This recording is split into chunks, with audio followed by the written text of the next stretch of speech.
Então, para quem tem a revista 3, nós vamos para a terceira lição, como resolver problemas.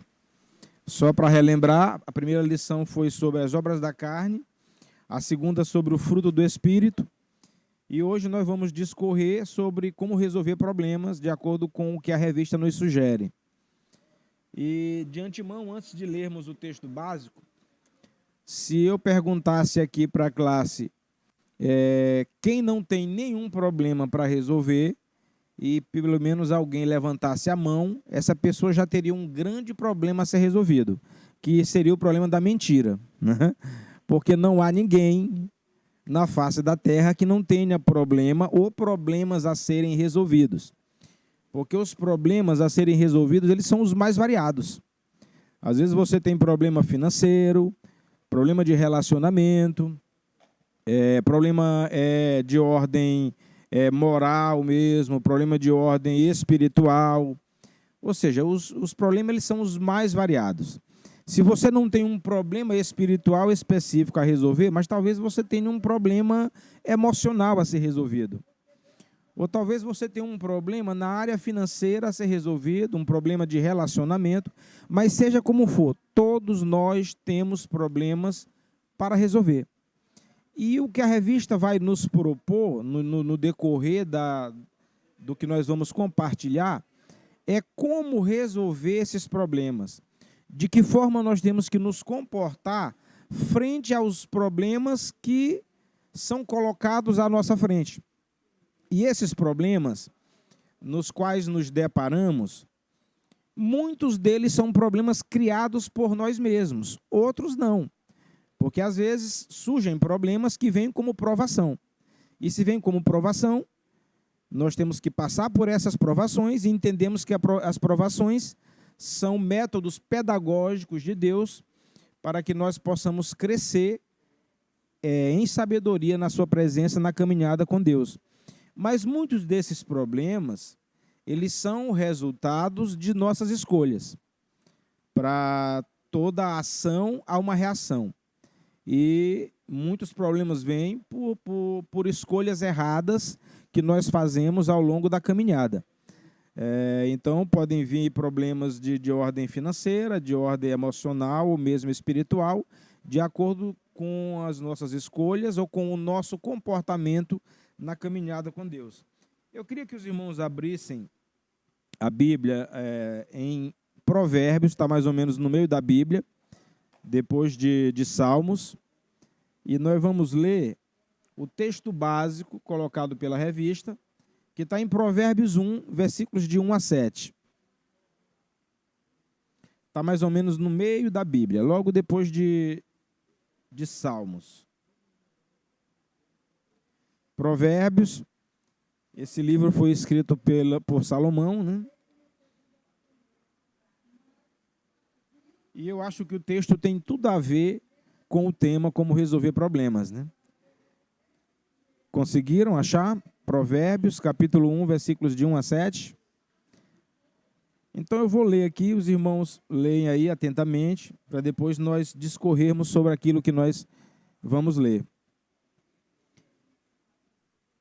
Provérbios de Salomão, filho de Davi, o rei de Israel, para aprender a sabedoria e o ensino, para entender as palavras de inteligência, para obter o ensino do bom proceder, a justiça, o juízo e a equidade, para dar aos simples prudência e aos jovens conhecimento e bom siso. Ouça o sábio e cresça em prudência, e o instruído adquira habilidade para entender provérbios e parábolas, as palavras e enigmas dos sábios. E agora o versículo 7, muito conhecido. O temor do Senhor é o princípio do saber, ou o princípio da sabedoria. Mas os loucos desprezam a sabedoria e o ensino. E aqui de antemão eu quero dizer para vocês que há uma diferença entre conhecimento e a verdadeira sabedoria. Conhecimento se adquire estudando, seja estudando teologia, seja estudando assuntos seculares, nas escolas, no ensino fundamental, no ensino médio, nas faculdades, você adquire conhecimento. Mas o que é sabedoria? Sabedoria é você saber aplicar bem o conhecimento que você adquiriu. Quando se aplica bem um conhecimento adquirido, mostra-se que nesse momento não é apenas um conhecimento, mas já é sabedoria. E aí não é, por acaso, que a revista escolhe esse texto de Provérbios para nós discorrermos como resolver problemas. Porque, de antemão, eu quero dizer que para resolvermos problemas é preciso um comportamento nosso que passa pela sabedoria. E essa sabedoria, que é verdadeira, é uma sabedoria que vem de Deus. Tiago, ele escreve assim: se alguém não tem sabedoria, pode pedir a Deus. E Deus dá essa sabedoria a quem pede, e depois ele não lança em rosto. Ou seja, não há porquê o servo de Deus, não há porquê aquele que já foi lavado e remido pelo sangue de Jesus, ele percorra essa caminhada cristã sem sabedoria, porque é só pedir. Se nós não temos sabedoria, é porque nós não estamos pedindo a Deus. E muitas vezes não pedimos sabedoria a Deus porque não sabemos ou não conhecemos a sua palavra, por exemplo, essa de Tiago, que diz que aquele que não tem sabedoria, basta pedir sabedoria que Deus vai dar sabedoria. E é preciso sabedoria para resolver problemas. E aqui esse texto que nós lemos é um texto de Salomão. O versículo 7 ele vai dizer que o temor do Senhor, ele é o princípio da sabedoria. Ou seja, se nós temos um comportamento de servos e servas que temem a Deus, esse temor produz no nosso coração sabedoria. E como consequência dessa sabedoria, nós vamos saber nos comportar frente aos problemas que vão aparecer na nossa caminhada com Deus. E precisamos realmente dessa sabedoria. Como nós lemos o texto básico, que foi Salomão que escreveu, nós temos um exemplo clássico de quem agiu em sabedoria, que é o exemplo do próprio Salomão. Tem um episódio também muito conhecido, que eu acho que os irmãos já ouviram, de certa vez, duas mulheres, elas com crianças pequenas, cada uma dorme com seu filho, e uma dessas mulheres se deita sobre a criancinha, e quando ela acorda pela manhã, a criancinha estava morta. E aí o que é que ela faz? Ela pega aquela criança, antes da outra acordar, ela pega a criancinha que está morta, coloca na cama da outra mãe e pega a criança viva e fica com ela. E aí gerou um problema. Qual é o problema? Saber de fato qual a mãe está falando a verdade. Porque as duas procuram o rei Salomão para resolver o problema. E as duas disseram: não, o filho morto não é o meu filho. A mãe que recebeu o filho morto, ela disse: não, esse aí não é meu, o meu filho está vivo. E a outra diz: não, o filho vivo é o meu, o filho morto é o da outra mãe. E aí como resolver esse problema? Imaginemos se nós estivéssemos nessa mesma situação. Eu estou aqui parafraseando, nem li esse texto hoje com os irmãos, mas estou parafraseando o episódio, que é um episódio conhecido. Se nós estivermos diante dessa situação, será se nós não precisaríamos sabedoria, a verdadeira sabedoria, que vem de Deus? E aqui eu até eu jogo esse episódio lá para Coríntios 12, que fala dos dons espirituais e fala de palavra de sabedoria. E eu consigo inserir o que aconteceu aqui, nesse episódio dessas duas mães, frente a Salomão, Salomão sendo usado já no Velho Testamento como uma palavra de sabedoria, ou seja, um dom de Deus. Tanto era um dom de Deus na vida de Salomão, que os irmãos sabem que Salomão, quando vai ser rei de Israel, quando ele vai assumir o trono no lugar de Davi, ele pede a Deus o quê? Deus diz: olha, pede o que quiseres. Ele diz: eu quero sabedoria. Só que Deus deu muito mais do que sabedoria a Salomão. E se foi Deus que deu sabedoria, logo sabedoria na vida de Salomão era um dom de Deus. Por isso que eu insiro esse episódio lá em Coríntios 12, que fala de palavra de sabedoria como um dom espiritual. E eu enxergo aqui na vida de Salomão, ele sendo usado nessa palavra de sabedoria, para discernir o que estava acontecendo. E aí o que Salomão, se vendo naquela situação, ele fez? Ele disse, nós vamos resolver da seguinte forma. Cada mãe está dizendo que o filho vivo é dela. Ninguém quer assumir o filho morto. Vamos fazer o seguinte, a gente pega o filho vivo, corta ele no meio com uma espada e a metade da criança vai para cada mãe. Está resolvido o problema. Aí o que acontece? A mãe morta diz, tudo bem. A mãe que tinha um filho morto diz, tudo bem. Vamos fazer assim. Mas a mãe realmente do filho que estava vivo, ela diz, não se proceda dessa forma. O filho vivo é meu, mas tudo bem, não tem problema. Que ele fique com a outra mãe. Ou seja, uma mãe, ela prefere que o filho não fique com ela, mas que o filho não sofra nenhum dano. Então, Salomão tinha um grande problema a resolver, e ele resolveu esse problema com sabedoria do alto.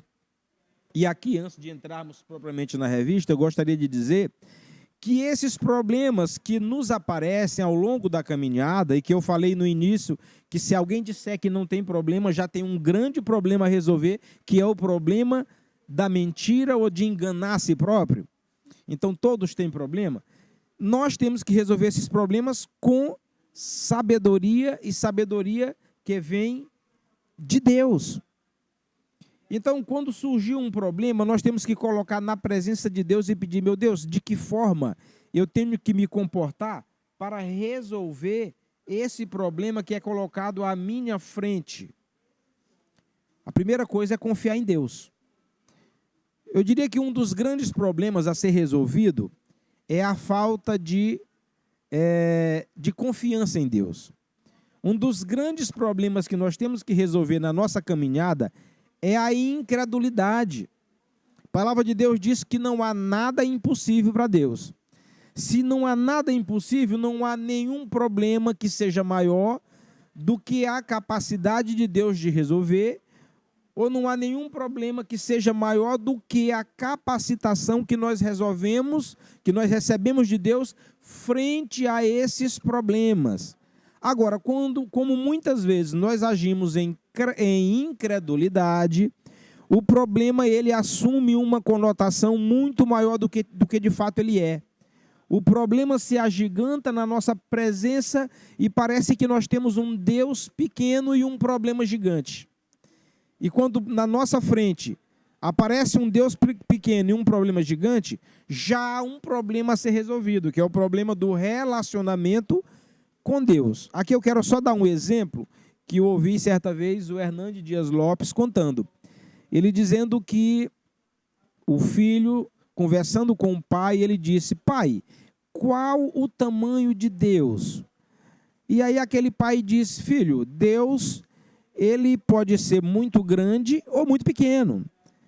Depende da perspectiva. Aí o pai olha para cima e enxerga um avião, aquele avião de cruzeiro, aquele avião comercial que voa a aproximadamente 30 mil pés, 10 mil metros de altura, e ele disse, filho, qual o tamanho daquele avião? Aí o filho responde, pai, aquele avião é muito pequeno. Aí ele disse, filho, sabe por que aquele avião parece ser muito pequeno? Porque nós estamos muito distante daquele avião. Aí ele disse, vamos fazer o seguinte, aí pegou o filho e levou para o aeroporto. E aí se aproximou de um avião, semelhante àquele avião que estava em voo de cruzeiro, a 30 mil pés de altura, e disse, filho, qual o tamanho deste avião? Ele disse, papai, esse avião é muito grande. Aí ele disse, meu filho, sabe por que esse avião é muito grande, ou nós o enxergamos como muito grande? Porque nós estamos muito próximo desse avião. Qual é a moral da história? É que quando nós estamos distante de Deus, quanto mais distante, menor Deus se apresenta para nós, ou da nossa perspectiva, menor é o nosso Deus. E se nós temos problemas a serem resolvidos, e o nosso relacionamento é esse relacionamento distante de Deus, os problemas vão se agigantar. Mas se o nosso relacionamento é um relacionamento íntimo com Deus, nós nos relacionamos de perto com esse Deus, logo esse Deus, ele se apresenta muito grande para nós. E logo os problemas que estavam se apresentando como gigantes, esses problemas se tornam pequenos diante de um Deus que é grande na nossa vida. E aí não haverá nenhum problema que seja tão grande para esse Deus que é muito maior do que qualquer problema. Então é tudo uma questão de perspectiva, é tudo uma questão de relacionamento com Deus. Como nós estamos nos relacionando com Deus. E aqui também eu quero dizer para os irmãos que quando nós temos problemas para resolver, e sempre temos problemas para resolver, nós não temos que buscar autoajuda. Não resolve. Nós temos que buscar a ajuda do alto. Não adianta esses livrinhos de autoajuda, esses livrinhos que vêm com receitas prontas, essas receitas de bolo, porque não há uma receitazinha pronta para resolvermos problemas. Isso são autoajudas. Mas nós precisamos de ajuda do alto, de ajuda de Deus. E a palavra de Deus diz que não há nada demasiadamente difícil para o Deus que nós servimos. Ou seja, não há nada impossível. O próprio Jesus disse que tudo é possível ao que crê. E Jesus fala dentro do contexto da salvação. Quando Jesus disse, olha, é mais fácil passar um rico pelo fundo de uma agulha, ou melhor, é melhor passar um camelo pelo fundo de uma agulha do que um rico herdar a salvação. E aí os discípulos disseram, Jesus, então, quem poderá ser salvo? Aí Jesus disse, o que é impossível aos homens é possível para Deus. Tudo é possível ao que crê. Então não há nada impossível. Agora, nós temos que buscar essa ajuda em Deus, através de um relacionamento que nós temos que ter com Deus, buscando sabedoria, porque sem sabedoria nós não conseguiremos resolver problemas. E aí sabedoria não é necessariamente conhecimento. É preciso conhecimento, mas para que esse conhecimento seja de fato uma sabedoria, é preciso que você saiba usar ou aplicar de forma prática o conhecimento que você adquiriu. E eu diria que relacionamento com Deus traz para nós conhecimento, que quando nós aplicamos bem esse conhecimento, é verdadeira sabedoria de Deus para nós e que nós temos que usar frente a esses problemas. Fazendo esse preâmbulo sobre essa lição, eu quero perguntar para os irmãos têm algum questionamento a fazer? Ficou alguma dúvida diante do que eu falei? Se os irmãos quiserem participar, vocês têm a plena liberdade, durante essa transmissão, de fazer algum questionamento ou realmente colocar alguma coisa, contar um testemunho. A gente entrega o outro microfone e vocês podem falar com toda a liberdade. Então, aqui a revista diz assim, quem tem a revista, na introdução ela diz, problemas todos nós temos. O importante é saber resolvê-los. Né? Às vezes os problemas se tornam insolúveis, ele dizendo assim, não porque sejam grandes demais ou impossíveis de serem solucionados, mas por causa de nossa incapacidade ou despreparo para lidar com eles. Eu diria por causa da falta de relacionamento com Deus. Eu diria por causa da falta de sabedoria, a verdadeira sabedoria que vem de Deus. Efetivamente, um pequeno problema pode se tornar tão grande quando não resolvido no começo. E aqui eu falei que o problema ele pode se agigantar quando nós estamos num relacionamento tão distante de Deus, que Deus se torna tão pequeno quando qualquer problema se agiganta diante desse Deus que nós servimos, porque o problema é a nossa perspectiva, não está em Deus, mas no relacionamento que é um relacionamento superficial com esse Deus. A revista coloca como primeiro tópico, como resolver problema, ela coloca assim, não deixe o problema crescer. Aí a revista, vamos ler aqui, depois nós vamos comentar. Nós sabemos que mesmo os problemas de doença, quando tratadas no início, têm mais possibilidade de cura, ainda que seja uma doença grave. O que o autor quer dizer é que tudo deve ser resolvido no início. Nós não podemos deixar os problemas se acumularem. Sejam problemas de relacionamento, problemas emocionais, sejam problemas financeiros, ou sejam problemas espirituais, nós não podemos deixar que esses problemas se acumulem, não. Há um problema hoje na nossa vida, nós temos que, na medida do possível, resolver esse problema hoje, porque amanhã surgirá o problema daquele próprio dia. Hoje nós temos um problema e você pode ter certeza que amanhã terá outro, e depois de amanhã vem outro problema.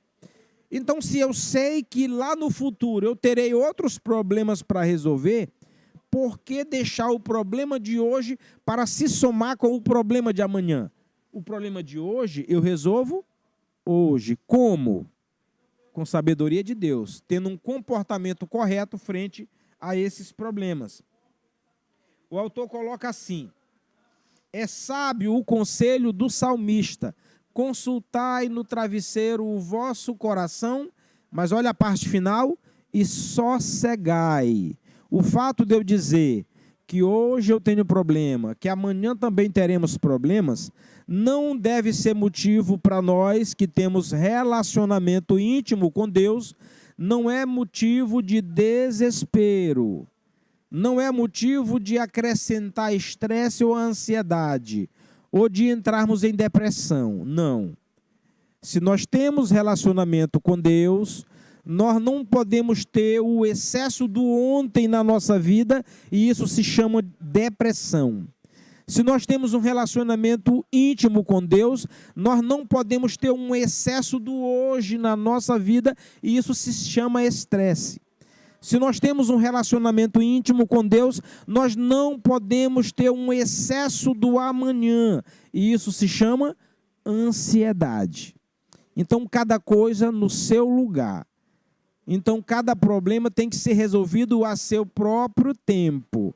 O problema de ontem, ele já deve ter sido resolvido ontem. E aí se passa uma borracha no problema de ontem, para que nós resolvamos o problema de hoje. E para que amanhã fique o problema de amanhã. Mas aqui ele diz, olha, consultai no travesseiro o vosso coração e sossegai. Ou seja, no final de um dia, quando nós vamos para a cama dormir, quando nós colocamos a nossa cabeça no travesseiro, quando nós vamos orar, nós vamos refletir diante de Deus sobre aquele dia inteiro, o que aconteceu, os problemas que aconteceram, se há alguma coisa pendente a ser resolvido. E se a resposta que vier ao nosso coração, há sim algo a ser resolvido, mas o final do versículo diz, sossegai. Não é para, naquele momento, levantar em desespero e ficar com insônia, não. Sossegai. Coloca na presença de Deus aquele problema e diz, Senhor, durante o dia inteiro, eu me comportei de forma errada. Eu não tive a sabedoria que devia ter para resolver esse problema durante o dia inteiro. Mas o teu Espírito está me fazendo lembrar desse problema agora na hora de dormir. E esse problema que eu estou sendo lembrado pelo teu Espírito não vai me colocar em desespero, não vai produzir em mim um estresse, não. Eu vou sossegar na tua presença, eu já estou colocando diante de ti este problema, e eu quero que tu me capacites em oração para descansar na tua presença. E aí o problema é resolvido naquele momento. Os irmãos entenderam? E então, consultai no travesseiro o vosso coração e sossegai.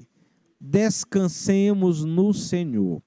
E aqui eu quero dizer que muitas vezes o estresse que se agiganta na nossa vida é porque nós não descansamos no Senhor. E se não descansamos no Senhor é porque falta confiança de que esse Deus de fato é o nosso descanso.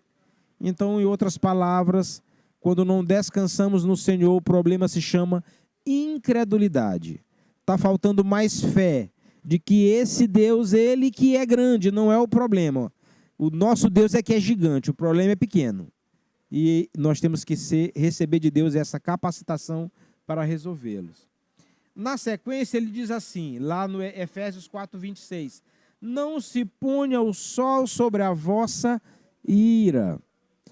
E aqui a Bíblia diz assim, irai-vos, mas não pequeis. O fato de alguém ficar irado não quer dizer que ele peca. Mas nós temos que, na medida do possível, pedir de Deus a capacitação para não ficarmos irados. Porque Jesus, ele se irava. Mas Jesus não tinha uma natureza pecaminosa como nós. Nem hipoteticamente Jesus podia pecar. Então Jesus era aquele que ficava irado, mas não pecava. Um exemplo do Jesus irado, mas sem pecado, é o exemplo de Jesus que chega no templo, expulsa os cambistas que estavam ali negociando na casa de Deus, derruba as mesas, pega as cordas e chicoteia aqueles que estavam fazendo da casa de Deus casa de negócio. Mas ali Jesus não pecou, mas estava irado. Era o zelo pela casa de Deus. Só que nós, a tendência é ficarmos irados e pecarmos. Porque nós ainda temos uma carne, uma natureza pecaminosa que está mortalmente ferida e agonizando, mas que ainda não expirou, como eu já compartilhei com os irmãos em outras lições. Mas aqui diz, não se ponha o sol sobre a vossa ira. É semelhante ao versículo anterior. Ou seja, no final do dia, nós vamos nos colocar na presença de Deus ali em oração, na hora de dormir, e dizer, Senhor, me faz lembrar tudo aquilo que aconteceu nesse dia. E aqui eu quero levar para uma outra nuance, um outro problema. Será se falta, meu Deus, alguém para eu perdoar ou pedir perdão? Se falta, ó Deus bendito, me faz lembrar. E aqui eu quero dizer que perdoar ou pedir perdão não é um sentimento necessariamente, mas necessariamente perdoar ou pedir perdão é um mandamento de Deus, e nós temos que responder a um mandamento, ao imperativo de Deus, com atitude diante de Deus. Então não se ponha o sol sobre a vossa ira. Há alguma coisa pendente no final do dia, não deixemos passar aquele dia e que venha um outro dia sem resolver aquele problema daquele dia. Se é problema de relacionamento, seja com a esposa, seja com o esposo, seja com um irmão ou uma irmã de sangue, ou seja com o irmão da família cristã, ou alguém do trabalho, seja o que for. Resolvamos naquele momento, não se ponha o sol sobre a vossa ira. Se é para perdoar, vamos perdoar. Se é para pedir perdão, vamos pedir perdão, ainda que no nosso coração não tenha gerado um sentimento. Mas aí eu entendo, e é uma opinião minha, que quando você responde diante de Deus, perdoando ou pedindo perdão, Deus honra a nossa atitude, que obedecemos ao imperativo de Deus ainda sem sentir. Deus gera no nosso coração um sentimento, e é um sentimento do dever cumprido, é um sentimento que é como se a paz novamente produzisse em nós uma alegria que salta no nosso coração, porque nós obedecemos à vontade de Deus e o imperativo de Deus, seja de perdoar, seja de pedir perdão. Alguma pergunta, alguma colocação?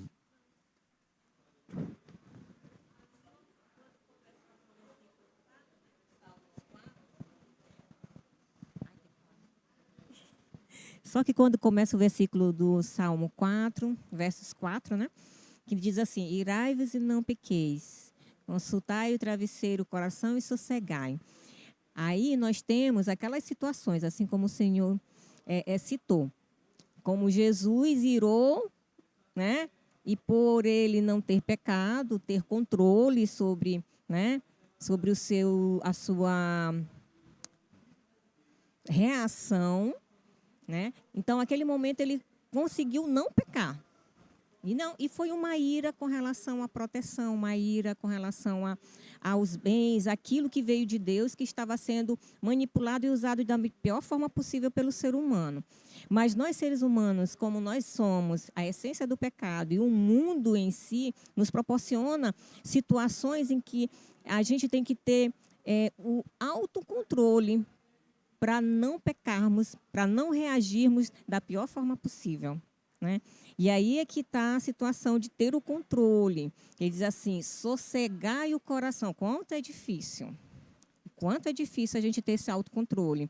E aí, quando a gente se ira, porque pode ser simplesmente no trânsito, você está ali muito bem, você saiu de manhã cedo, tranquilo, e alguém lhe xinga do nada, e alguém lhe chama a atenção, alguém lhe corta, alguém até bate no seu carro. E como controlar essa ira espontânea, né? Que é bem espontânea, porque é uma reação imediata, né, daquilo que você foi obrigada a sentir naquele momento, porque é muito difícil você não sentir raiva por uma coisa que acontece que você não está esperando e que lhe agride, né? Nesse caso, financeiramente, não é moral, e até moral, porque tem pessoas que lhe xingam no trânsito, né? Tem pessoas que soam palavras ofensivas, né? E você, como cristão, aí você diz assim, ó Senhor, porque às vezes a gente nem lembra disso. A vontade que nós temos é também de fazer a mesma coisa. Quanto é difícil, pastor, né? E aí, como ter o autocontrole? Aí a gente tem que realmente começar o dia entregando ao Espírito Santo, ao Senhor, para que ele, aí os frutos do Espírito atuem, que é o autocontrole, né? Domínio próprio. Exatamente, é o exemplo que eu falei. Jesus se irou, não foi só uma vez, mas não pecou e ele não tinha natureza pecaminosa. Eu quero frisar novamente que Jesus nem hipoteticamente poderia pecar. Aí você diz assim, mas Jesus não era 100% homem? Era e é, mas é 100% Deus. Então são duas naturezas em uma única pessoa, o nosso Senhor Jesus Cristo. E Jesus, ele não herdou nada da semente de Adão, por isso Jesus não podia nem hipoteticamente pecar. Então ele se irou algumas vezes, mas sem pecar, e o exemplo bem clássico é o exemplo do templo que eu dei. Mas nós também podemos ficar irados e não pecarmos, porque às vezes a ira vem também pelo zelo que nós temos pelo Evangelho, pelo zelo que nós temos pela palavra de Deus. É a defesa da fé. Nós não precisamos defender Deus. Deus não precisa de defesa. Mas a fé cristã precisa de defesa. E às vezes, nessa ênfase de defender a fé cristã, nós ficamos irados. Mas não necessariamente isso é pecado. Agora, realmente, para que nós nos iremos e não pequemos, é preciso uma virtude que faz parte do fruto do Espírito, que foi a nossa aula anterior, que foi o fruto do Espírito. E essa virtude se chama domínio próprio, né? E esse domínio próprio nós temos que buscá-lo. Mas ele é fruto do Espírito. Quem produz em nós é o Espírito Santo. Não somos nós. Nós temos que nos santificar na caminhada cristã. Mas esse fruto não vem de nós. Ele vem de Deus, com suas virtudes. São 9 virtudes que compõem o fruto do Espírito. E eu diria que uma virtude importantíssima desse fruto do Espírito e que deve estar na nossa caminhada cristã se chama domínio próprio. Para nós sabermos responder frente às circunstâncias adversas, frente aos problemas que são verdadeiros obstáculos na nossa caminhada com Deus. Aqui o autor coloca na outra página, o segundo tópico assim, não há problema sem uma solução possível. É o que eu falei, tudo é possível ao que crê. Acaso há algo demasiadamente difícil para Deus? Não. Se é uma provação e veio de Deus como método pedagógico para que nós cresçamos em maturidade, o próprio Deus vai nos capacitar para nós passarmos pelaquela provação sendo aprovados por Ele mesmo. E aí nós crescemos em maturidade espiritual. Mas se nós estamos passando por problemas, por escolhas erradas, ainda assim, como está lá em 1 Coríntios 10, 13, diz assim, não vos sobreveio tentação que não fosse humana, mas Deus é fiel e não permitirá que sejais tentados além das vossas forças. Pelo contrário, juntamente com a tentação vos proverá livramento de sorte que a possais suportar. Se é uma provação vinda de Deus, o objetivo é a aprovação para crescermos em maturidade. Mas se não é uma provação, e se o problema é fruto de escolhas erradas, e aí essa escolha errada nos colocou diante de tentação, essa tentação não pode vir de Deus. O versículo diz que não há tentação que não seja humana.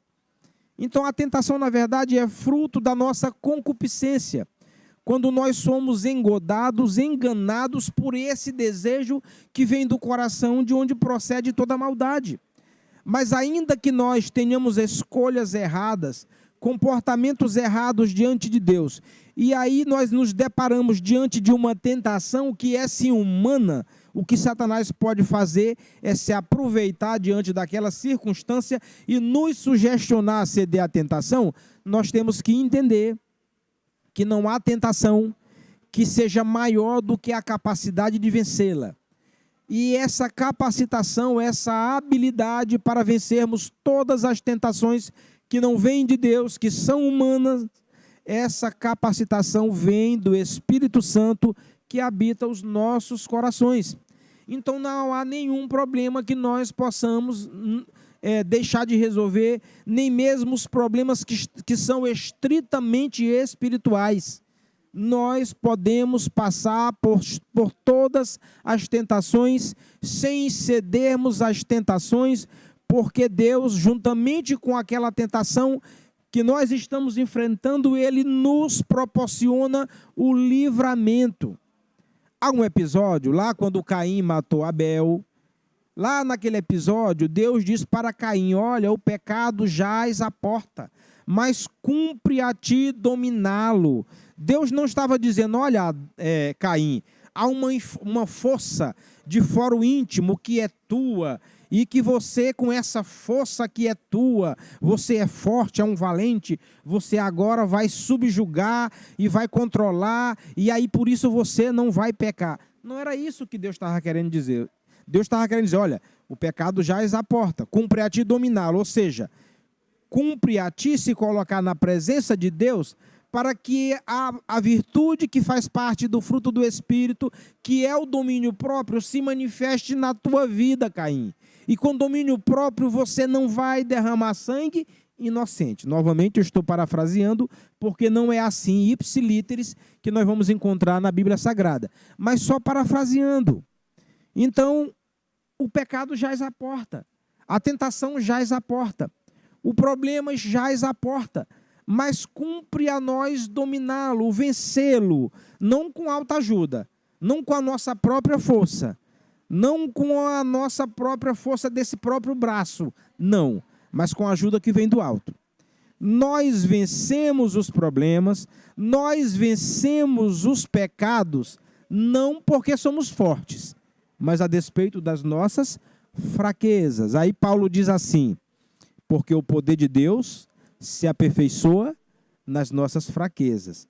Aí Paulo continua: porque quando nós somos fracos, é aí que somos fortes. Então, mesmo que nos sintamos fracos diante das tentações, diante dos problemas, mas nós temos que entender que o poder de Deus se aperfeiçoa nas nossas fraquezas. Nós não temos que nos desesperar diante dos problemas.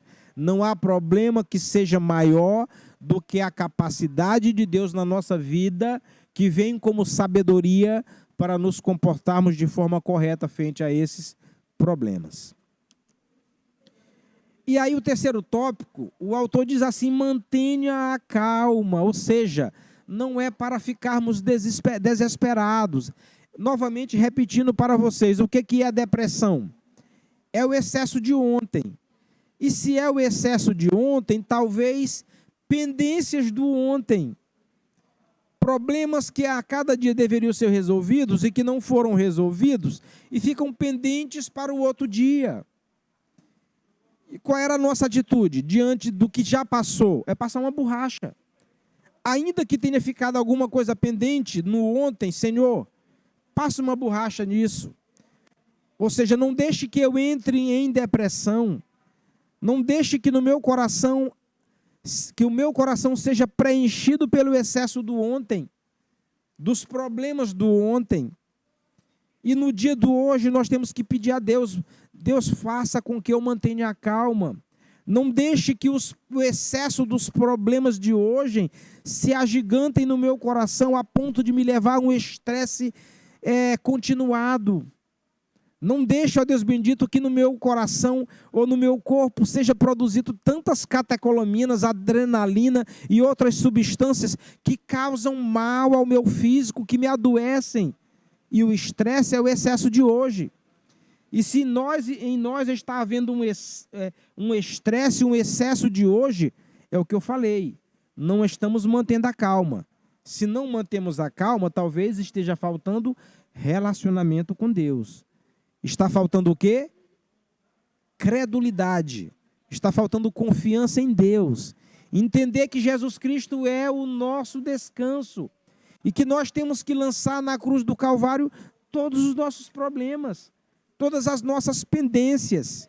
Sejam financeiras, sejam de relacionamentos, sejam emocionais, sejam espirituais. Nós temos sim que manter a calma. Mas não vamos manter a calma buscando autoajuda ou uma força interior que vem de nós mesmos. Não. Mas buscando a ajuda do alto, a ajuda de Deus, buscando a sabedoria que vem de Deus. Temos que manter a calma. Aí o autor coloca como texto, ele coloca Mateus 6, 25 a 34, que nós não vamos ler neste momento, para darmos mais dinamismo, mas os irmãos podem fazer o dever de casa de ler esse texto. Esse texto vai falar exatamente contra a ansiedade. Jesus vai mostrar que nós não temos que andar ansiosos, nem estressados e nem ansiosos, nem com o excesso de hoje, muito menos com o excesso de amanhã. Jesus vai dizer, olhe para os lírios do campo, eles não trabalham. E ele vai dizer, nem Salomão se vestiu de forma tão portentosa como os lírios do campo. Nem Salomão, o rei talvez mais rico da história, se vestiu de forma tão bela como os lírios do campo. Os pardais, os passarinhos não trabalham. Mas olha a penugem dos passarinhos. E os passarinhos, eles não trabalham, mas eles têm o alimento. E esse alimento é providência de Deus. Então Jesus dá uma aula ali de providência divina. Ele diz, olhem para os pássaros, olhem para os lírios do campo. Jesus quer dizer o que com isso? Que nós não temos que andar ansiosos por coisa alguma. E aí nós vamos ver o apóstolo, se eu não me engano, o apóstolo Pedro dizendo, não andeis, aliás, é Paulo que vai falar aos filipenses, não andeis ansiosos por coisa alguma, antes os vossos problemas, as vossas pendências sejam colocadas, ou as vossas petições sejam colocadas diante de Deus, com orações, com súplicas. Jesus dá uma aula para nós de como não andar ansioso. Jesus disse, olha, não fiquem ansiosos pelo que tem que vestir ou pelo alimento, não. Há uma providência divina. Jesus não está também dando uma aula dizendo que nós temos que ser indolentes, preguiçosos, não. A Bíblia, ela é um panorama, é uma revelação progressiva. E o próprio Jesus falou através de Salomão, vai ter com a formiga, preguiçoso. Então Jesus, quando disse que nós não temos que andar ansioso nem pelo vestir, nem pelo que havemos de comer, ele não está fazendo uma apologia à preguiça. Mas ele está dizendo que nós temos que trabalhar, mas sem desespero. Que nós temos que buscar o pão de cada dia, mas sossegando no Senhor. Que nós temos sim que nos planejar financeiramente, mas sossegando no Senhor. Que claro, se nós somos solteiros, nós temos que pensar sim num relacionamento duradouro, que isso gere um casamento, mas isso descansando no Senhor. E seja qual for a área da nossa vida, é descansando no Senhor, é com planejamento, mas descansando no Senhor, sossegando no Senhor. Nem com o excesso de hoje, nem com o estresse, e nem com o excesso de amanhã, nem com um coração ansioso. Porque seja o estresse, seja a ansiedade, isso não vai acrescentar um côvado à nossa vida. Um côvado era aproximadamente meio metro. Então não vai acrescentar nada para nós andarmos estressados ou ansiosos. Não ajuda a resolver o problema. Pelo contrário, vamos criar um problema a mais, que é o estresse, que é a ansiedade. E isso aí, seja o estresse, seja a ansiedade, isso vai gerar problemas psicossomáticos na mente, e agora o corpo responde. O corpo responde adoecendo, seja com gastrite, seja com úlcera, seja com dores musculares, seja com fibromialgia, ou tantos outros problemas que a sua origem vem de ordem emocional.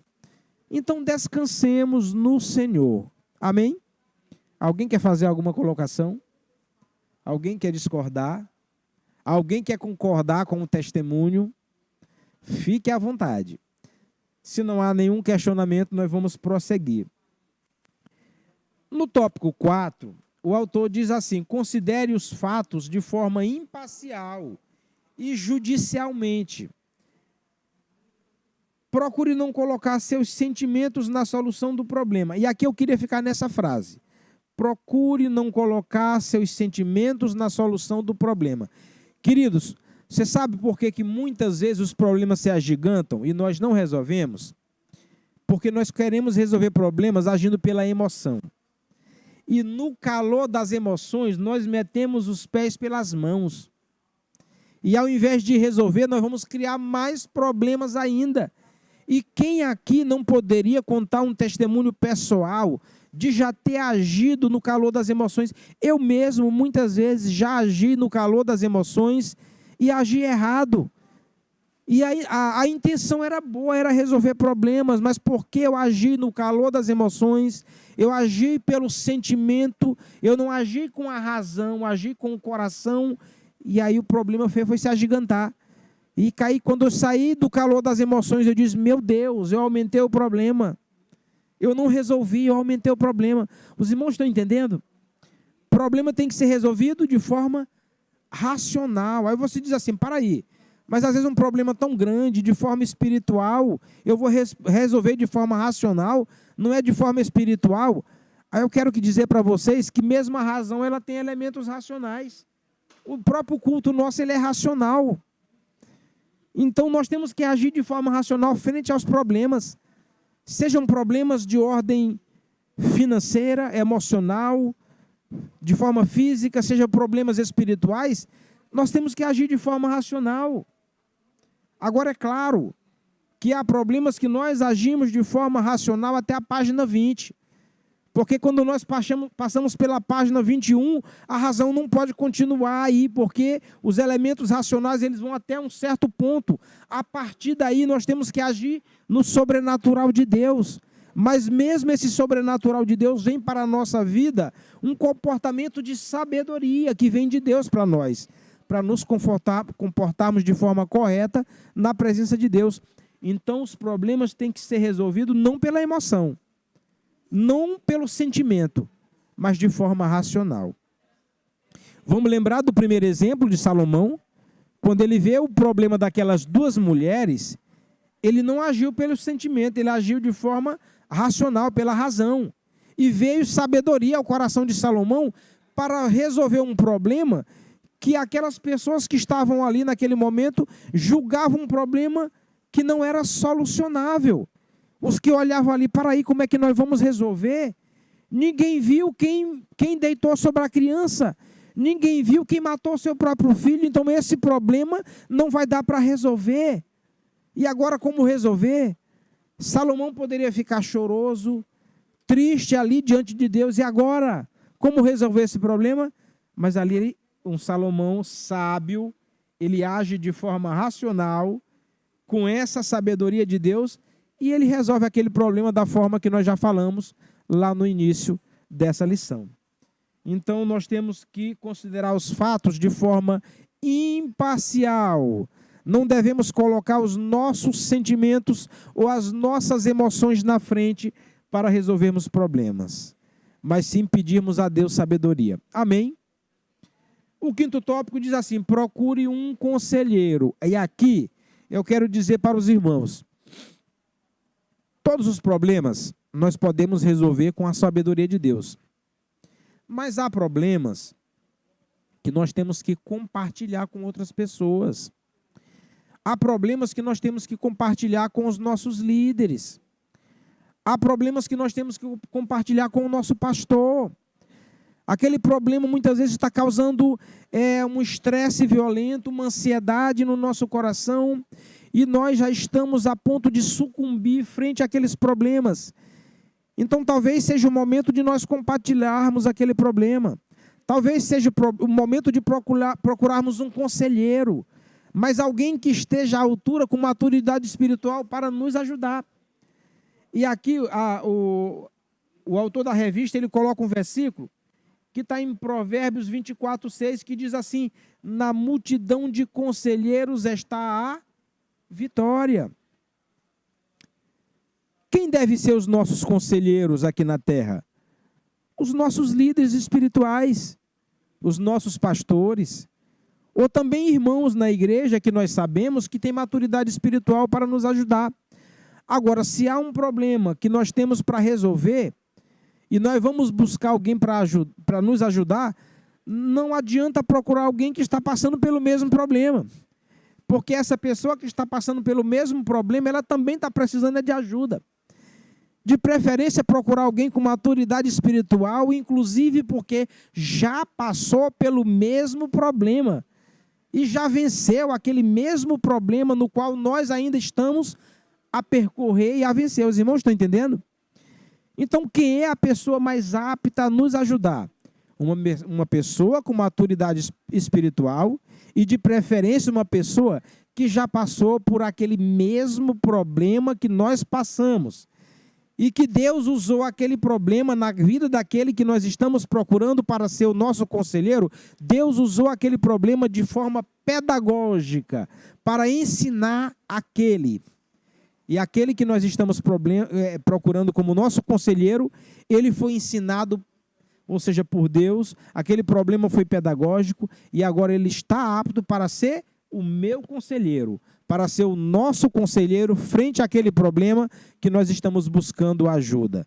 E quando nós buscamos a ajuda de uma pessoa com maturidade espiritual, não estamos buscando alta ajuda, estamos buscando a ajuda do alto, porque essa pessoa passou por aquele problema porque recebeu sabedoria de Deus, porque foi ensinado por Deus. Amém? O sexto tópico que o autor da revista coloca, ele diz assim: busque a direção de Deus. Queridos, sempre nós temos que buscar a direção de Deus. Sem a direção de Deus, os problemas só vão se agigantar na nossa vida. Nós não vamos resolver nenhum problema. Os problemas de ontem vão continuar pendentes, porque primeiro não foram resolvidos no momento certo. Os problemas de hoje não serão resolvidos, porque nós não vamos colocar a cabeça no travesseiro e sossegar na presença de Deus, porque nós não vamos buscar a direção de Deus. E aí nós já vamos entrar também em ansiedade, porque nós já estamos enxergando os problemas que nem existem ainda, os problemas que se apresentarão no futuro e que ainda não existem no presente, na nossa mente e no nosso coração, eles já estão existindo, porque nós não buscamos a direção de Deus. E aí 3 coisas podem acontecer na nossa vida: a depressão pelo excesso de ontem, o estresse pelo excesso de hoje e a ansiedade pelo excesso de amanhã. Tudo isso como resultado de não buscarmos a direção de Deus. Tudo isso por não entendermos que não vencemos os problemas porque somos fortes, mas vencemos os problemas a despeito das nossas fraquezas. Tudo isso por não entendermos que quando somos fracos é aí que somos fortes. Tudo isso por não entendermos que o poder de Deus se aperfeiçoa nas nossas fraquezas. Mas o poder de Deus só pode se aperfeiçoar nas nossas fraquezas quando nós verdadeiramente buscamos a direção de Deus. E de que forma buscar a direção de Deus? Usando instrumentos espirituais que eu já falei aqui várias vezes para os irmãos. Quais são os instrumentos espirituais que nós temos que exercitar na nossa caminhada cristã e que isso nos leva à direção de Deus, a buscarmos a direção de Deus. O primeiro e mais importante é a Bíblia Sagrada, são as Escrituras, meditarmos na palavra de Deus. Você quer buscar a direção de Deus?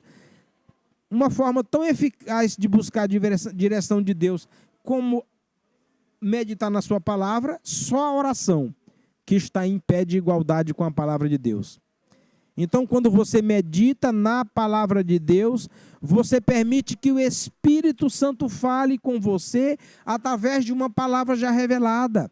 Essa palavra já revelada, já inspirada pelo Espírito Santo, que inspirou homens santos a escrever para nós esse cânon bíblico, essa palavra já revelada, quando nós meditamos nessa palavra, o Espírito Santo ilumina o nosso coração.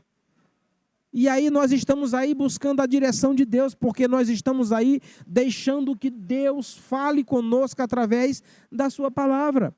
Mas outra forma de buscar a direção de Deus é através da oração. É através de colocar diante de Deus as nossas fraquezas. A oração, nós vamos colocar diante de Deus as nossas pendências, as nossas fraquezas, os nossos problemas que nós temos que resolver. É através da oração que nós vamos dizer: Deus, perdoa, porque eu deixei pendências de ontem. É através da oração que você vai dizer: Senhor, perdoa, porque agora que eu estou indo para a cama, já passou o dia inteiro e ainda há problemas a serem resolvidos de hoje, mas perdoa e me dá forças, que o teu poder se aperfeiçoe nas minhas fraquezas, para que agora, quando eu estou colocando minha cabeça no travesseiro, eu possa sossegar na tua presença. Faz o meu coração descansar diante de ti, entendendo de que tu és poderoso para fazer infinitamente mais do que aquilo que eu pedi diante de ti.